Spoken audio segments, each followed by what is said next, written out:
for tuning into Eskimo TV, your home for icy and chilly movie reviews. I'm your host, Jason Escamilla. Today I'm reviewing The Oath, which is directed, written by, and stars Ike Barinholtz in his directorial debut. I also have a small clip of Ike telling the screening that I attended what inspired him to make this movie. So be sure to stay tuned for that. The Oath is a political comedy where American citizens are asked to sign a loyalty oath to the president. They have until the day after Thanksgiving, which is Black Friday, to sign this document. What a horrible due date! Politics during Thanksgiving, when all of the family is together? That's not a very good idea, government.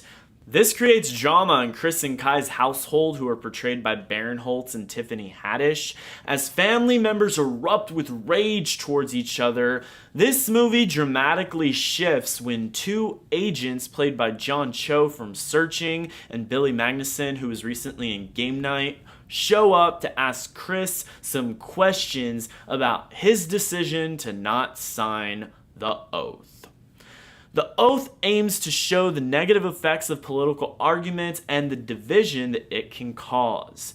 However, the film does rely too heavily on crude and violent humor that's often very repetitive and not very clever. There's some things that made me laugh, but several jokes fell flat. For instance, there's a joke played throughout the entire film where Chris continues to call one of the female characters by the wrong name, and the first few times it was pretty funny, but I do think it and other jokes began to fall flat the more the film repeated that type of joke throughout it.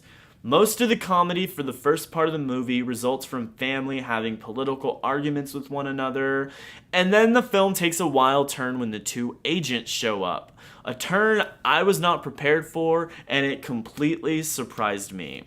The movie gets fairly brutal, and for a while it seems so senseless, and I was ready to slap a C grade on this movie. Up until the climax, which I won't spoil, but what happens gives all of the dark violence some interesting meaning, and that elevated this movie where I could tell the director had something significant to say. Something that and I think most people will be able to agree with.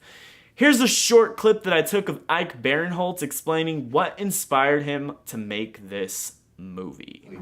And I just was thinking, man, if we're getting into a fight in this house, what's going on at other tables around the country? And I started talking to my friends who had gone home and other family members, and I was like, this week of Thanksgiving, amidst politically crazy, divisive times, is a very tense place, which means it's a very fun place to explore. We can find a lot of jokes. So I knew that I wanted to do a movie that took place in the week of Thanksgiving, and I wanted something big politically happening. And shortly thereafterwards, I was thinking, loyalty is a fun kind of concept that could make people divisive. And so we kind of figured out the other component and just kind of blended them together, and I wrote it pretty fast. While I think that the violent and vulgar humor was repetitively unclever and not very creative, I did appreciate the conclusion giving all of the seemingly senseless drama meaning, and that ultimately made this movie more clever than I initially thought. I'm gonna give The Oath a B-.